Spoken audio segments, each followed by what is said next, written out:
बिस्मिल्लाहिर्रहमानिर्रहीम। अस्सलाम वालेकुम नाजरीन, जब हम कहते हैं कि ज़मीन की ज़रखेज़ी बढ़ाने के लिए, इसका नमियाती मादा बढ़ाने के लिए गोबर की गली सड़ी खाद का इस्तेमाल करें, तो हमारे अक्सर काश्तकारों का यह शिकवा होता है कि जब हम गंदम की कटाई करते हैं तो कपास लेट हो रही होती है, तो फ़ौरन हम कपास काश्त कर लेते हैं।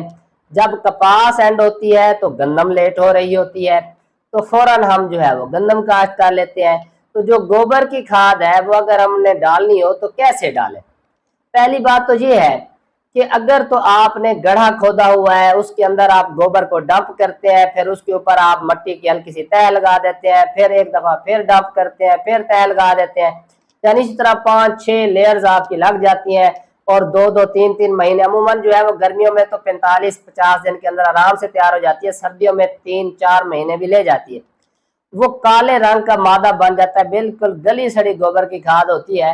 वो तो जब आप जमीन तैयार कर रहे होते हैं ना अगली फसल के लिए, उस वक्त भी डाल दे तो कोई परेशानी वाली बात नहीं है।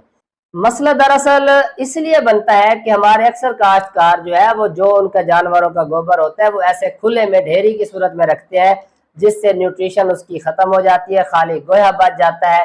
अब फिर इसको जब आपने जमीन में डालना हो तो ये कच्ची खाद में शुमार होता है। इसको गलाने सड़ाने के लिए यानी अगली फसल लगाने से पहले तकरीबन महीने का टाइम मिलना चाहिए और इसे डिकम्पोज होना चाहिए। अदरवाइज जो अगली फसल है उसमें बर्निंग स्टार्ट हो जाती है, उसे नुकसान होता है, दीमक लगने का रिस्क होता है। तो इसीलिए फिर जो गोबर की कच्ची खाद है वो सिफारिश नहीं की जाती कि जब आप जमीन की तैयारी कर रहे हैं बुआई के लिए उस वक्त डालें।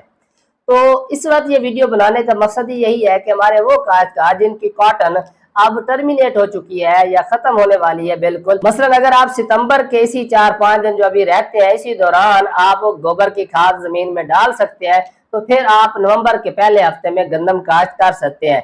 अब आपने ये खाद कैसे इस्तेमाल करनी है कि खाद आपकी कच्ची नहीं होनी चाहिए, बिल्कुल जो कच्ची गोबर है वो नहीं होनी चाहिए क्योंकि ये दीमक का बायस बनती है। इसके अलावा आपने क्या करना है कि जिस जमीन में आपने इसे दबाना है उस जमीन में सबसे पहले आपने इसको हल वगैरह चला के मिक्स कर लेना है। मिक्स करने के बाद आपने पानी लगाना है और वो जो आपने पानी लगाना है उसके साथ आपने 20 से 25 किलोग्राम यूरिया फ्लड कर देनी है ताकि ये जल्द गल सड़ जाए।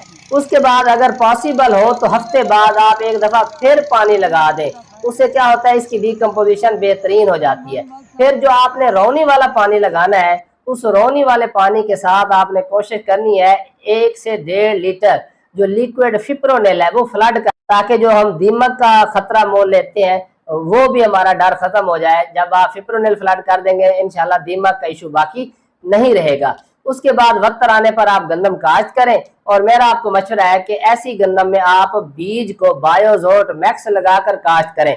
उससे क्या होगा कि वो जो बैक्टीरिया है वो मल्टीप्लाई करेंगे जमीन के अंदर, एक तो इस ऑर्गेनिक मैटर को डिकम्पोज करेंगे, दूसरा ये फास्फोरस सॉल्युबलाइजिंग बैक्टीरिया होते हैं जो जमीन के अंदर फास्फोरस की दस्तयाबी को बेहतर करते हैं, पौधों की जड़ों को फैलाने में मददगार साबित होते हैं और फसल का जो इब्तदा होती है, जो फर्स्ट उसका स्टार्ट होता है वो बहुत अच्छा होता है और अल्टीमेटली 10 से 15% तक पैदावार फी एकड़ बढ़ जाती है।